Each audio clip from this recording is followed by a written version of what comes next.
Hi, good morning. Thanks for joining us. My name is Kate Edwards, and I'm the Educational Chair for the New York City Hospitality Group.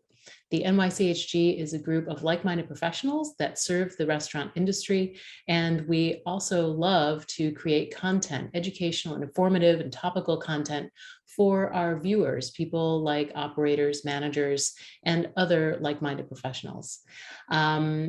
Something that we are doing today is completing the third in our series around culinary justice. And it was inspired by one of our collaborators here, Ray Gomes, who I'll introduce in a second. But today's event is actually going to send a $300 donation to the Brownsville Community Culinary Center. And what they do is they provide culinary training, food service, and diabetes wellness program for residents of the Brownsville section of Brooklyn. So let's dive into our topic, bringing culinary justice to your operation and community, featuring the wonderful Ray Gomes. Thanks for joining me today, Ray. Happy to have you here. Thank you for having me. It's always a pleasure to talk to you, Kate. Thanks. So you do a bunch of things. You're a mother, you're a writer, a food justice activist, an organizer, and you live in Brooklyn. And I know I've learned a lot from not only our conversations in this series, but also the conversations that we've had prior to and after this series. And I just can't stress enough how much you've brought to our sort of little world here at MICHG, but also my world. So thank you so much for sharing with us. Thank you. That means a lot. I'm hoping to continue to learn and continue to, you know, support impactful changes within the culinary world. Absolutely. Well, that's definitely something that we're going to dive into a little bit today. But first, I want to just highlight, you just had an article published in Civil Eats. Can you tell us a little bit about that? It was an amazing read. Thank you so much. I published an op-ed. It is about congratulating the federal government on having this great increase. Though I have to say that nothing is ever really enough, but it is the largest single increase that the program has ever experienced. It's a 25% increase for recipients of the Supplemental Nutrition Assistance Program, known as SNAP, formerly known as food stamps. And what that increase will obviously do is, sort of create more funds for folks to buy, more food or, more nutritious food. That's the hope. And so it is really a welcomed increase. But what I wanted to spotlight was the fact that the system for getting those benefits often is very traumatic for folks who've had to go to HRA offices in New York City or other offices that administer these programs in other parts of the country. They've had to experience a sort of form of dehumanization that I don't think gets talked about enough. And so I had been on the receiving end of that dehumanization a few years ago when I was, getting benefits. And so I wanted to, take the time to really talk through that. And one of the things that I wanted to point to was the fact that these benefits came from a system and a framework that was really at its heart oppressive and racist. It started off in various iterations, but if we were really to point to the source, we would see that our society does not regard poor people in very high standing. We distrust poor people. And so a lot of the ways that our policies are created are from that distrust. And sort of moving, fast forwarding to around 1976 with the Reagan administration, really culminated and really sort of focused that distrust on one person, this person named Linda Taylor, who, for most people know her as the welfare queen. And so she became this, American law, essentially, where a lot of policy was created to prevent more Linda Taylors from taking advantage of the government. And so a lot of our policies are about fraud protection. And really what that ends up being is a lot of barriers to getting assistance, people getting kicked off their cases very easily, and just a from top to bottom disrespect and dehumanization throughout the process of it, of getting benefits. So, I wanted to talk about my personal experiences that shed a light on that, and then also talk about the larger sort of policy implications, and the folks that were responsible for putting into place those types of policies that continued this barrier and this dehumanization in accessing benefits.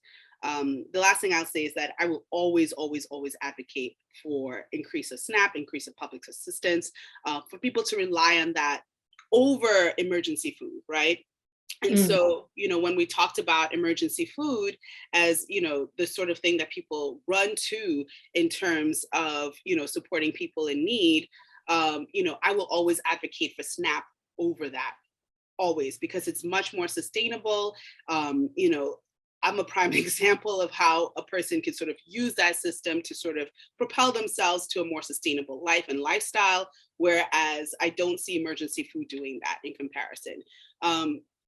But at the same time, we really should be very nuanced about what is the exact experience that people have when they are accessing these benefits, and really think through, what framework we're coming from in when we're creating these programs. So that's a really great point. So for instance, in our first of the series, we did talk about the emergency food system and how it really disempowers people in their communities and makes them reliant on this system that actually is it doesn't even attune itself to even health or wellness in any shape or form. And then it gets people to look at food in this thing as emergency relief, as opposed to a sort of sustainable, something sustainable that you can actually have ownership over. So that's the distinction you're making, that SNAP allows people to take ownership of their health and well-being vis-a-vis their food choices, whereas emergency food does not. Is that right? Yeah, that's part of it. I mean, you definitely have more choice in SNAP, because you are the consumer. You're still using your resources to purchase, the products that you are getting. There are a lot of things that come into play with all of that complicates what, qualifies as choice. If you live in a community where there's not a lot of choice, if you live in a community where there are no farmers markets, if you can't access, various programs that actually stretch your SNAP dollars to, help you purchase fruits and vegetables, all of these things do come into play. But by, broad strokes comparison, yes, you have more choice with benefits programs than you would with emergency food. Mm-hmm, mm-hmm. Yeah, and I guess that would be sort of one of the pillars of culinary justice, is that idea of choice, right? 100%. And honoring, and I would also, add cultural relevancy on honoring, Right. a person's background in terms of what they can access and have consistent access to. There's a lot of parallels that we could draw, in terms of, the systems that we have in place that really don't really honor where people come from and who they are. And so I would say the food choices within the communities, and and in terms of culinary justice, honoring the backgrounds of the people in terms of the food that is being served in the communities that they're in. Mm-hmm, mm-hmm. Yeah, so really personalizing and listening to the community, right? 100%. Yeah. That's what And this all goes back to. Listen right. to the community. Yeah, yeah. And also that humanizing piece that you call out so clearly in the article, that the system is so dehumanizing, which was, like I remember that case, that Linda case, and then other things that have come up in the news, but it is so Oh, dehumanizing, and that's definitely. another piece of it. The woman whose kid was snatched from her. Are you talking about her? Yes. Definitely. Yeah. Yes. Yeah, that broke my heart. I still have not been able to watch that video. I don't think I ever will. Right. You know, that I mean, I can see it in my mind's eye. Like I could see exactly how it went down because I've seen examples of that or things come close to that, myself, and I've experienced it. I mean, not me personally, but I've seen other women go through it. And again, the sort of remembering your humanity when these things happen, because you are sort of like inundated, at every point with this sort of stripping of your humanity and this sort of making you into a stereotype. One of the things that I remember, I didn't say this in the article, but one of the things I remember having coming up against a lot were people saying, you know this. And so people, caseworkers would say that, various people would say like, because I'll ask a question about something and they would always act as if I'm trying to trick them. And they'll be like, but you know this. And I'm like, no one else in my family had to access benefits. My mother lives in Trinidad, you know what I mean? So, I'm, first generation in the US, right? And so this idea that people, go through generations within the system, which is an actual fact and which is something that we should really address. It's not everybody's situation, but because you are so much seen as a stereotype, it's accepted that this system really well. And if you're asking me these questions, what you're really trying to do is trick me and trying to get one over the system. And so it was something that was always very confusing for me, because be like, no, I actually don't know this. I don't understand this. I need this to be explained to me. And yeah. Yeah, so there's these assumptions that are built in systematically and culturally, I bet. 100%. Right. 100%. And it really damages people. It damages, people's individual view of themselves. And, I do want to make a point, because in the article, I talked to a caseworker who was very different. And I don't want to sort of put a sort of blanket kind of stereotype on every caseworker. There were people, even in my own experience, who have helped me and who saw me as a person, when I sat down in a chair and was just crying. I had one caseworker be like, let's work it out. Let's try to think this through. You know what I mean? And so there were positive experiences. But the point is, if the whole system and framework is really coming from a place of inequity and racism, then, it's going to be easier for people to be enactors and enablers of that racism throughout the system than not, right? And so you have outliers within the system that are willing to see people as human beings, are willing to see their individual cases and help them. But for the most part, they don't really have incentive to do that. That's not what the system wants of you. Right.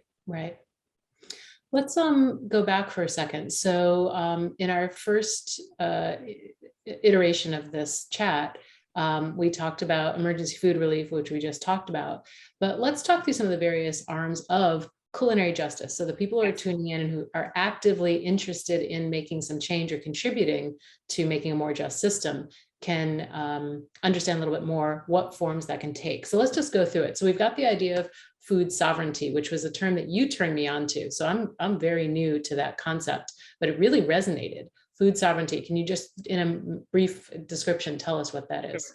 Yeah, food sovereignty is community ownership over the means of distributing food and the means of accessing food within the community. And so we know that there's a huge food system. There are many access points. There's purchasing, there's delivering, there's, growing food, harvesting food. There's so many parts of the food system that are, kind of owned by various organizations and businesses. And for the most part, because our agricultural system began as a profit maker, it is very hard for the food system to be owned by the people who are benefiting from, who are on the receiving end of the food.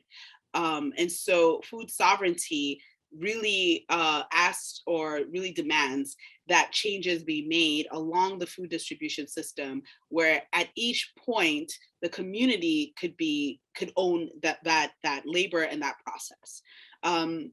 And so, there are various ways that can happen. When you think about accessing food, right? You usually think about going to a supermarket.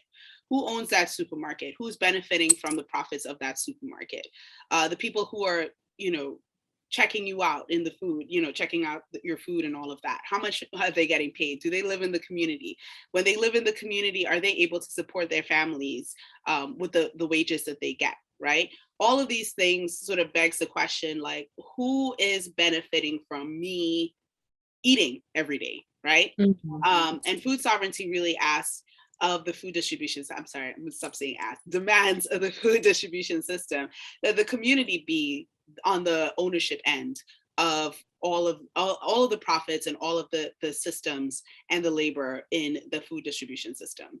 Mhm. And so it's a very difficult thing to do. And it's the reason why I advocate for it so hard is because people sort of like to slap the name of food sovereignty on various efforts that are not food sovereignty. And so, when working towards it, it's really important that you understand what it means and how, certain systems, don't necessarily work towards it. So for example, emergency food does not work towards food sovereignty.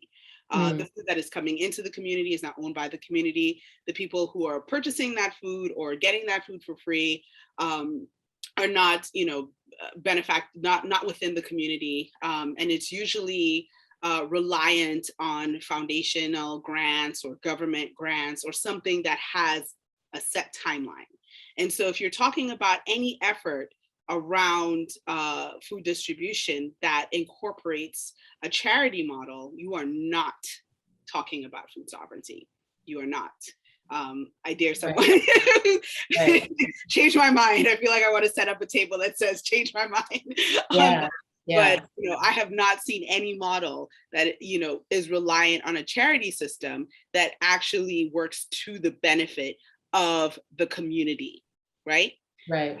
And so, yeah, I'll just leave it at that for now. Yeah, well, that's the thing. So how do we change our thinking about it? Because we all, and even one of our guests in the previous incarnation, our urban farmer, she was saying that, I think we've all felt it. Anybody who has worked with a food charity, you get almost a sort of a high from the feeling of goodness that you feel that you're doing.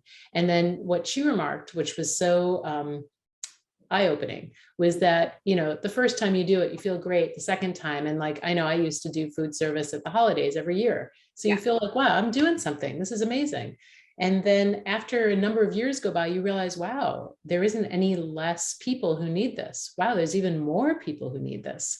And it becomes a little overwhelming to consider that this actually hasn't healed anything. It's literally a topical band-aid yeah, um, that doesn't really make things happen. So, yeah, when we think about what can people do to help, empower people to create food sovereignty or help impact their communities through food sovereignty, what are some of the things that you think are helpful?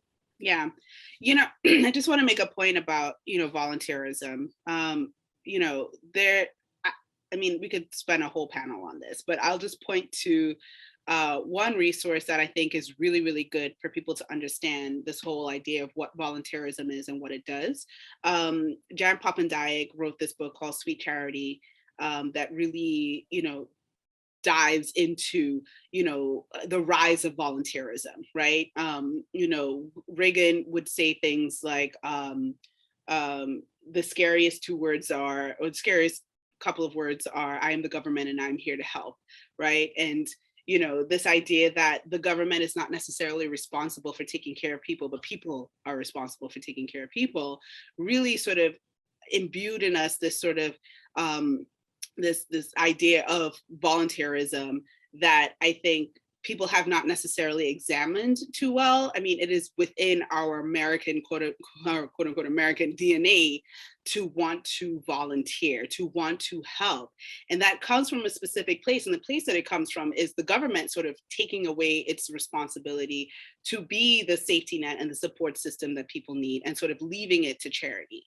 And Mhm. so, whereas you might feel it like it's an individual and it's something that, you yourself see and need, right, and want to be a part of, this is a historical precedent. This is something that is within our culture as Americans that has been sort of like pushed on us, has been sort of like synced to us, right? And Mhm. so whereas I would never sort of look down on anybody to or critique anybody too harshly for wanting to help, because there's so many ways that you can help, right? But the specific way that people think about helping is going to a soup kitchen and pouring that out, and then you have that high, and then after that high it kind of becomes a little bit more complicated and sometimes very hierarchical. So that's one thing. The next thing that I'll point to is there's what's his name? I can't get it right now. Joel Berg, right? Joel Berg wrote an article about volunteerism and how, instead of someone, Joel Berg is I think he's the ED of Hunger Free America. I don't agree with him on a lot of different things, although he definitely is a strong supporter of increasing SNAP. So I do agree with him on that. But one of the things that he talked about was, in thinking about how you want to volunteer with, for an organization, think about your particular skill set, right? And maybe use that instead. Like, why are you a lawyer handing out soup in a bowl or taking out food on a plane? Right? Why not, lend your expertise and your services to, counsel somebody, right? Why are you a graphic designer and you see an organization that, a small nonprofit, and you want to volunteer and take out food, but instead you could create, help them create their website or make a flyer or something like that, but to use your actual skills towards the building up of this organization versus, something that is completely skill-less and, sort of taking out food and all of that. So just wanted to lay that point there. But, the sort of larger, I'm sorry, remind me of the question again. Well, the idea of food sovereignty, like how can, restaurants really help in their communities? Yeah, it goes right back to the system, right? And I think, I was thinking about what the through line for this, and it really is about how to change a system that we are, basically enacting and being a part of, and how to create change within those systems, right? So as a restaurant, you're obviously there for profit. And the way that you make your profit is by, all the various ways that restaurants make their profit. You want to have a good reputation. You want the food to be good. You want to make sure you're not spending too much money on, your ingredients. And so that sort of profit-minded approach is harmful to our environment. It's harmful to people. It's harmful to, a sort of, bottom line that looks at the sustainability of our communities and our society at large, right? So even though it would appeal to your own bottom line as a business, it doesn't necessarily appeal to the bottom line of, a positive and, sustainable society. Can I just clarify for 1 second that, Sure. I don't want to just say all restaurants are like that. I want to say that would be there are people who are simply looking at the bottom line. And I think there are also people who are looking at the bottom line and are interested in serving their community.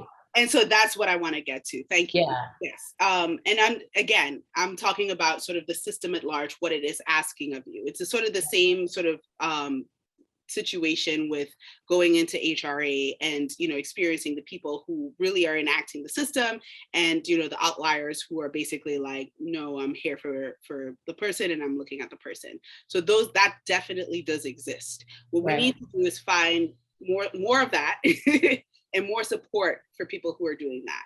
Right. And so where there's the sort of the human capital, let's just call it the human capital within restaurants, the human and the community capital. How do you sort of bolster that within the work that you're doing, but also paying attention to your profit margins because you got to stay in business, right? Right. I think there are little tweaks that you can make along the line, right? So I thought about it in sort of three ways. There's labor, right? Making sure that labor practices and that your staff who are enacting this labor are able to basically be in a place that they are supported, that the labor practices within the restaurant are sustainable, right? There's pay, which also kind of goes with labor, but I really think that should be singled out. There's a lot of spotlight on livable wages. How do you really work towards that? And then the third thing is sourcing. So, because this idea of food sovereignty is all about, community ownership of the food distribution system, how as a restaurant can you participate in bolstering that? And one of the easier ways to do that is to maybe, purchase from your community garden, um, there are so, especially during the season, we have so many community gardens all over, and I'm not saying it's the easiest thing to do, but it is one way that you could contribute to the local and regional agriculture within your community and to sustain it. And I think that there are ways that you can do it that really does add to your profit margins. Like, you can highlight the fact that, these collards came from down the street. I think that's an amazing thing to do.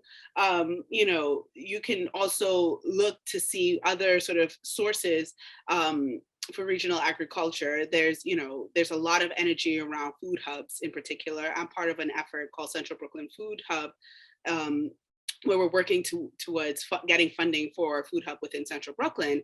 And what that would do is make it easier for places like restaurants to purchase locally, right? And what is meant by local is not necessarily things that are grown within Brooklyn, but grown within New York State.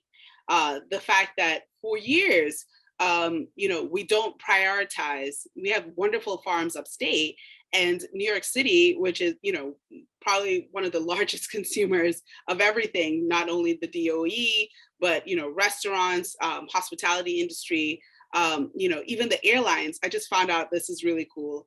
JetBlue they now have an agreement with Dig In, who a restaurant that does prioritize local food and local purchasing and fresh and healthy food and all that good stuff. So they now have a partnership where they are working together. And those are the kinds of things that, I would love to see more of, right? Right. So in terms of the sourcing, there are very small ways that you can do it and work towards it. But it all goes back to understanding, what does the community want? Right? And particularly for gentrifying restaurants, right? What is the history and the culture of this community, and how can you honor it? What have you replaced, right? And how can you sort of work towards incorporating that within the theme or the food? How could you reflect and honor the culture that you are walking into with the work that you are doing, with the restaurant that you have and the food that you are serving? And then, are you prioritizing hiring from the community, right? Are you prioritizing training people, right?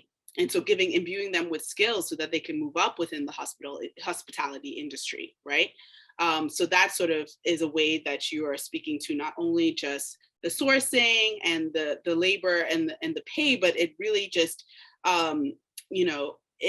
it creates within the work that you're doing an infrastructure that I believe will add to your sustainability as a business.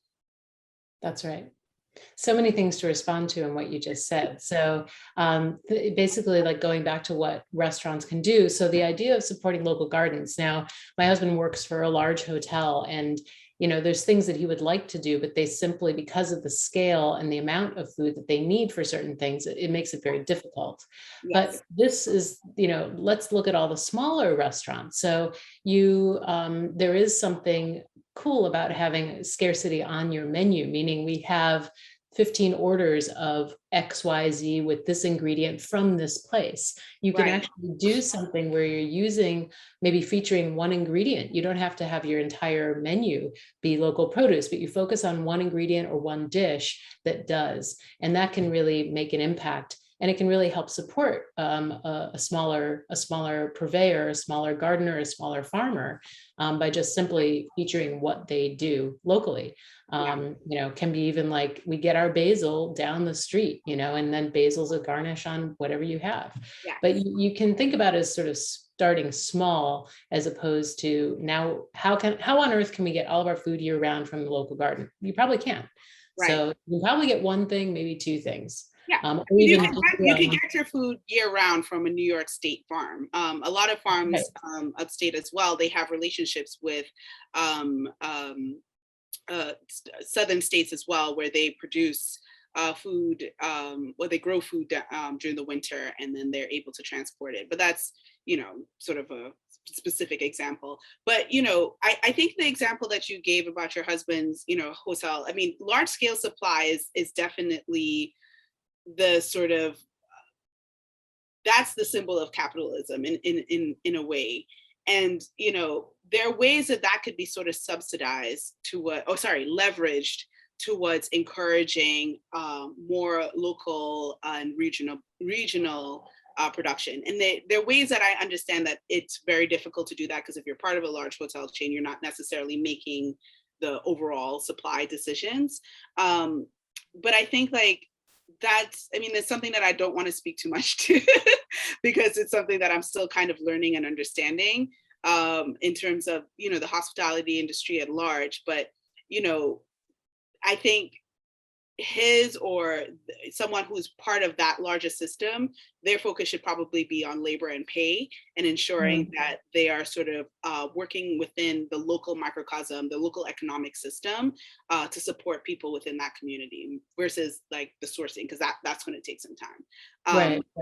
But I just Yeah, want to make a that point. was sort of the point. Like you sort of have to know what you are and what you're able to do. Exactly. You can do something. There's something you can do. Exactly. And that's the larger point. And again, it goes back to looking at the system. Why is the system the way it is, and how, it really came from a place of exploitation. And so even though you as a person within that system are not interested in exploiting anybody, you know what I mean? I don't think people are really naturally going out there and saying like, there are people that, as you said, they care about their employees, they care about the work, but it's really difficult to change something that's been in operation and been enacted for as long as it's been in operation, right? And as long as it's been this way. And, you have, as someone operating within the system, you have someone that you have to answer to if you're not turning a profit. And so if your bottom line is only profit, then, a lot of these incentives to change are not necessarily going to be something that you're going to prioritize. And so, the change within the system really is a change within what you care about, what is your actual bottom line. And I, as someone who works in a leadership position, I know that there is pressure to ensure that you are meeting the goals and the ends to the sustainability of the organization, right? And sometimes you make decisions based on that don't necessarily, reflect what you also honor and treasure. And so it's a difficult balance to strike. And I just wanted to say that because I feel like sometimes it comes off as, like, oh, you're not doing enough. You're not doing what you're supposed to be doing. I understand. I get it. And to various degrees have had experiences along those lines. But again, to your point, there is something that everybody can do. A small tweak, a small consideration, right?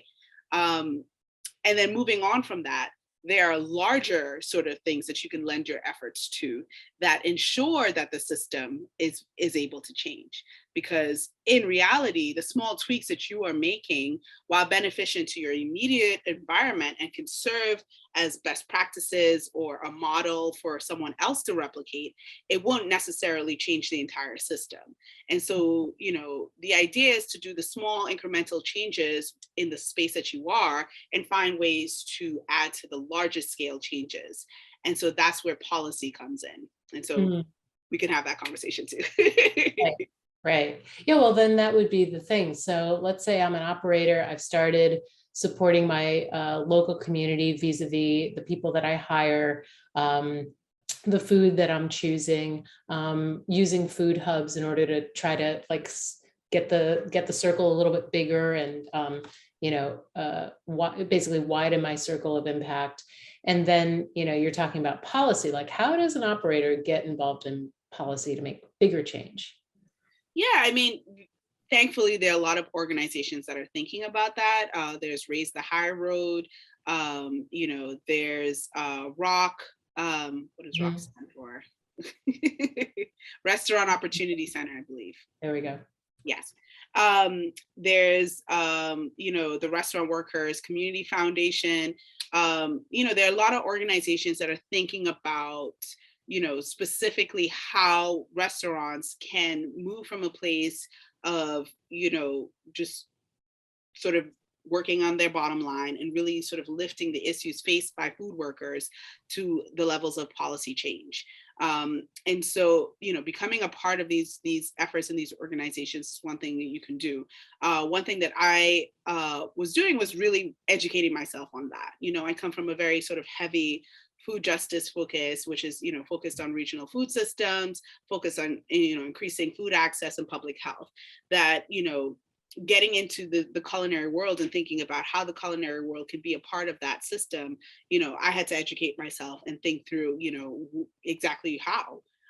One of the things that I was very dedicated to is, finding ways that once the young people who went through the culinary training program would find sustainable jobs. I think, that is a responsibility of any organization that's working within this field.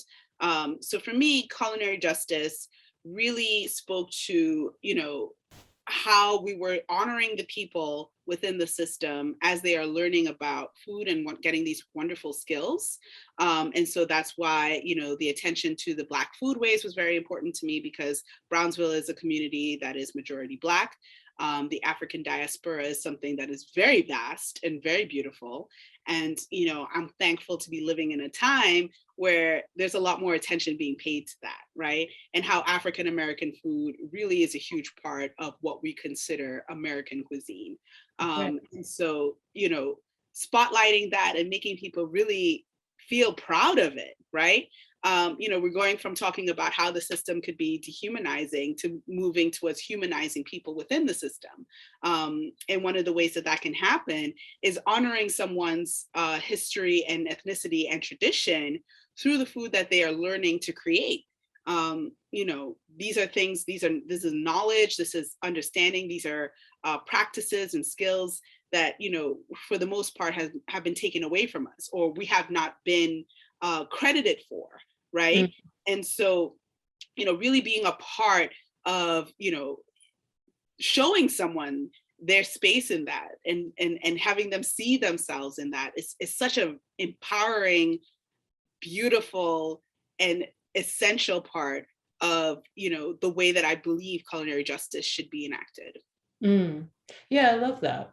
So culinary justice can also be found in really giving credit where credit's due, reveling and celebrating in the various people, cultures, and, sort of, I guess, impacts that various cultures and people and, peoples have made to the culinary world. That's what I'm hearing you say, right? 100%, 100%. And, I was thinking about it in a way of, when you go to culinary school, a lot of what you learn is French cuisine, French techniques.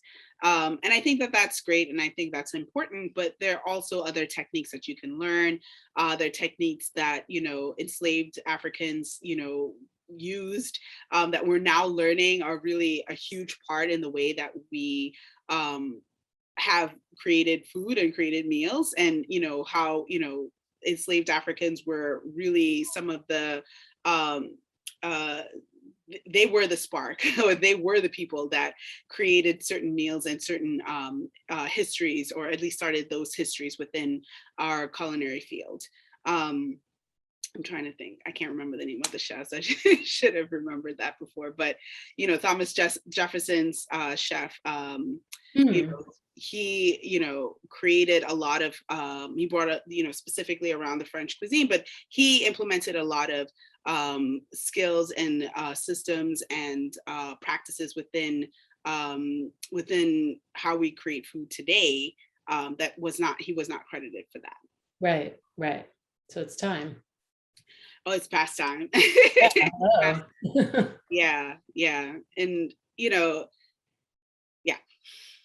So let me ask you a question then. So let's talk then about the sort of fair wage labor model. So what I see a lot of times is, especially with new people who are starting new concepts, they'll come to me and they'll say, I definitely want to pay people a higher wage. And then they open and they realize that means they have to put their prices up. And then that means they're now in competition with all the other people around them who are not maybe doing those things. They're now the outlier. People are questioning, well, why are you charging so much? It's just fill in the blank food, right? And so then they're sort of stuck with wanting to do right by their employees and wanting to do right by their customers. And that seems to be a thing these days, in general. And I see it with younger operators, just because they come into the game like, I want to do the right thing, and then they either are like, okay, I guess I'll take it down a little bit, which then is not good for anybody, or they try to persevere and then they are in competition. So do you have any insights there to share? Yeah, 100%. So, again, this goes to the sort of larger scale policy. I guess this is where we'll have a point to cut, because I had a thought and I just lost it. So I just need a second. Okay. But even, I mean, just to pick up another thing, we were talking a minute ago about, prior to this, talking about dirt candy and how there have been different operators who are trying to, raise prices, give everybody a fair wage. And yet, again, back to competition, the actual worker is like, I'm not into it. I found my thought. Okay. Yes. Yeah. Absolutely. So there's a parallel to strike with, the regional food systems in the larger food justice world, and what we're talking about here, which is that food is actually worth a lot more than we pay for it. Right. And it's a very difficult conversation to have, where people are already struggling to afford food and afford their lives and afford the various things that they have to pay for in their lives. In New York City, it's rent. We're all overburdened with rent. In other parts of the country, there are various other things that people have to think about, whereas, the food budget would probably be minimized to, the attention of other things. So, if we were to actually pay what food is worth, right? Workers would be paid, a more sustainable and equitable wage. And I think that goes towards food service providers as well, right? If we were to actually pay what it costs for someone to have a livable and sustainable wage for the work that they are doing, everything would cost more.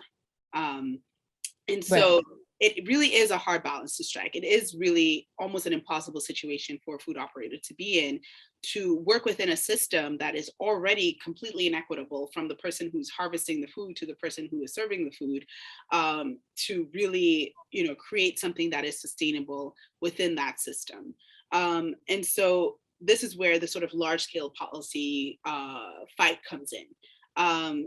Working towards having a guaranteed income for food service workers has been identified as one way that this could be addressed. And so it puts the onus on the government, and, specifically the federal government, to support these workers, these food service workers, and people who, we identified during the pandemic as essential, right? These essential workers cannot have a livable wage. That is a problem. And we found that, for people who knew that, they knew that for a very long time, but it was a completely unavoidable fact during COVID. And so in Stockton, California, for example, they implemented a pilot program where they were giving food service workers a certain amount of money. I can't remember the exact amount, on a monthly basis, in addition to the work that they were doing, as a service worker.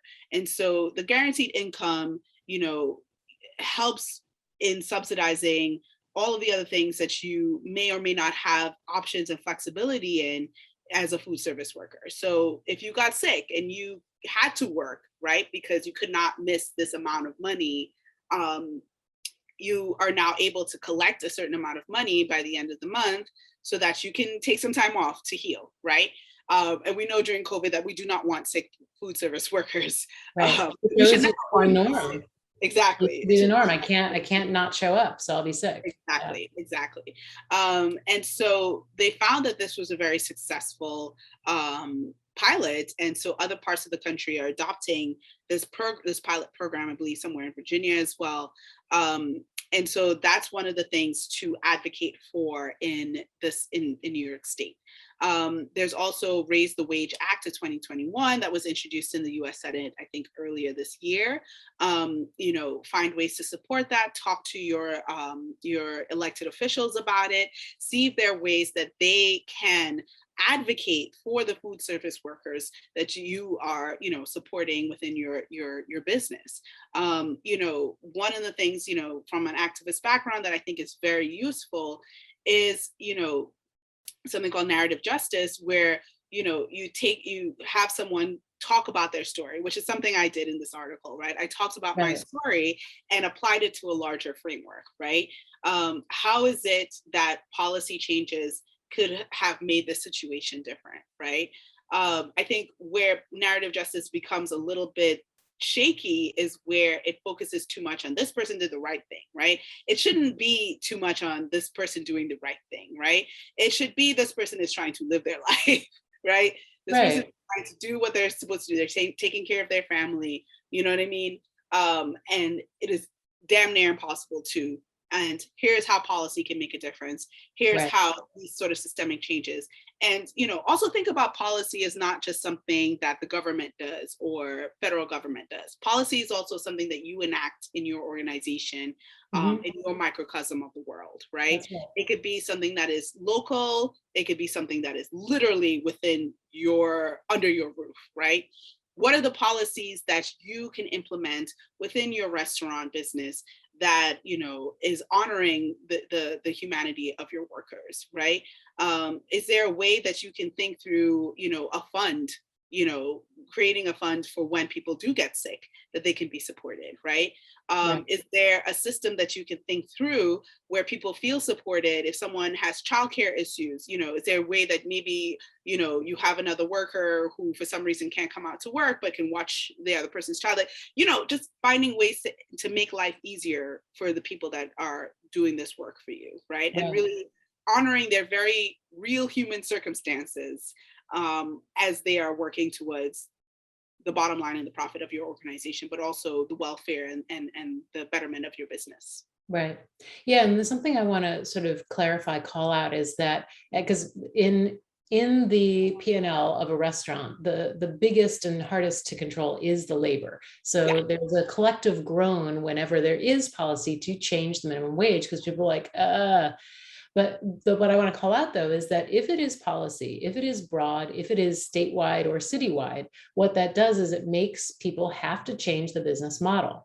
So that then instead of the average sandwich being $5, it has to be $8 or $10, right? But now people are making more money. So now we're really making a change that is actually a good thing, because the price of food does have to go up to reflect some of these things. I mean, McDonald's is notoriously inexpensive because, I won't talk about labor practices per se, but just the food that they're buying in such bulk, they're not supporting the local economy. Well, this is the thing. I'm reading Franchise, which I highly recommend for everybody. Get it on audiobook if you need to. It's blowing my mind. But what McDonald's did was their own version of food sovereignty. They own every aspect of the food distribution system that is leading towards the burger that you are eating. They own everything. I mean, so basically, so they live in the dream. Exactly. What food sovereignty says is that not McDonald's, but the community, right? Not the big businesses, but the community. And so McDonald's way of sort of expanding their profit margin is to, own all the means of food distribution. They own the land, they own the farm, they own the farmers, they own the cows. I mean, they the trucks, the everything. Yeah, everything. The factories. And think about if the community owned everything that they were then. You understand what I'm saying? And so after McDonald's owns everything, they pay people crap wages, right? And so anyway, all of that to say that, change the model. I literally have it in my notes. Change the model. Is the goal. Change the model and listen to the community in order to do that. This is true change management. It is not something that happens overnight. It is not something that, we can, write a nice long letter and say we're doing racial equity work or say we're doing social justice work. It is something that has to be examined, and a constant commitment has to be made to it. And, a lot of the times we need help. We need someone to come in and assist with all of that work. We need consultants. We need people who understand and have seen the best practices actually work, or who can operationalize the visions that we have towards that end. And so, I highly recommend people seeking out that help and those consultancies and those people who, can work with them to actually, enact those visions. Right. And so, again, it's really, if you find yourself doing the easy thing, you're not actually doing it, right? If you find yourself doing the thing where you're able to pat yourself on the back and, sort of go on and do the business as usual thing, then you're not doing it. You're not doing it. Right. It's difficult. It's taxing, but it really is the work. And so Mhm. the best thing to do is to find other like-minded partners where you could sort of share the work with, share the labor, the heartaches, and the pain. I mean, that's what gets me through. I have people Right. that I work with who understand food sovereignty, who understand the vision that I'm articulating here and that they've articulated as well. And we work together. We support one another. We yell at each other, and we scream, and we let out our frustration when people are doing it wrong, and we support each other. Right. And so that's one of the things that I'm hoping the operators can work towards, like finding these like-minded folks that they can build a community among, share best practices, and work together towards this sustainable change. Amen. I mean, that's what I was going to say, is that there's not only the community that exists who lives where your restaurant is, but there's the community of other business owners. Always, always. And this is something too that the community board, which is almost seen as a sort of like, evil board of people that can let you do your business as you want, or they might shut you down. That community board is actually a conglomeration of the people that live and operate businesses in your community. And I would say that's a place to start if you are new to the community where you want to open up. But I mean, I would say really start to know who's in your business. Start with your block, like know who your neighbors are, whether they're business owners or people who live there. Start to understand, to your point, the community, people who are making and growing in your community. Start to get to know the lawmakers and policy holders in your community. But those will be all ways that you can start to unify and get support and learn, right? Really learn about how you can make a difference or how you can make a change. Yeah. Those are elemental things. 100%. The only sort of addendum to that point that I want to make. Sorry, my son decided that my puppy needs to be here with me. Oh, okay. So the only addendum I want to make to that is, the community is not a monolith, right? Particularly, I think what happens a lot of the times when people are out or talking to folks within the community, usually, in some sort of like racial justice exercise, that they're like, we spoke to these Black people and this is how they feel, right? Or Right. we spoke to this group of people of color and this is how they feel, and therefore we're doing that. People are people. People would seek their best interests at heart. And so one of the things I would caution people as they're really working towards this and being very earnest in it is, talk to different people, talk to a lot of people, not just someone that's saying the things that you want to hear or the easy thing that you can do. And be wary of the people whose solutions sort of center themselves and their organization and their business, right? Mm. If they're saying something to the end of like, you give money to us and then, that's it, then you've done the thing, you've enacted equity, right? By contributing to us, by working towards our ends, which that certainly could be a part of it. But if it seems to be the only thing that they're suggesting, then I would say that that's sort of a red light in a stop sign or whatever the case is, to that not being the thing or not being really and truly the solution. And so, particularly where community boards are concerned, a lot of the times community boards have people who've been there for years, who have very vested interest within the community and are not necessarily the best people to speak to how change should occur in a community. So again, yes, it's hard. It's difficult, but the investment is something that I believe is worthwhile, right? The investment Right. in talking to different people, different stakeholders within the community, and definitely people who are pointing towards how to create systemic and sustainable change versus, supporting of their business or their organization or their thing, right? Right. Because that's what we've seen for so long in restaurants is each restaurant is an island unless you're some big restaurant group or chain. And that's really not true. I mean, and when I worked in restaurants, you befriended the restaurant down the street partially so you could borrow stuff and let stuff be borrowed from your place. But also, I mean, just so you know what's happening. I mean, it's Yes, really helpful to have that network and understand what's happening and what are other people doing, because that just really helps you improve every single day. 100%, 100%. And I think that, what is sort of the antithesis to capitalism, which is a very sort of individualistic focus and a single-minded vision and purpose, is the building out of community, right? So you're both listening to the community and creating community. Mm, You're creating community of like-minded people. You're supporting one another. You're sharing best practices. You are, yelling and screaming and figuring it out, and really just working together. And so again, you are changing the model in that way, because the model really does suggest that the only way that you are successful and are profitable is if you look after yourself as an individual. right, And the antithesis to that model is to look after the community. right, right. Mic drop. Beautiful. We Awesome. have sped to the very end of our time limit. I'm sad to say, because I so enjoy our conversations, and I really hope that folks who are watching this are able to gain a few things. I'd say sort of the quick takeaways would be the idea of really support local, really get to know and support your community and what their needs are, and try to be the voice of change towards making policy changes within the restaurant community, within your local community, within the city that you live in, because those are the big ways to do it. And know that the little changes will make a difference, and that it's constant gentle pressure, because it's not easy to do. Is that 100%. about right? Yes, that's beautifully said.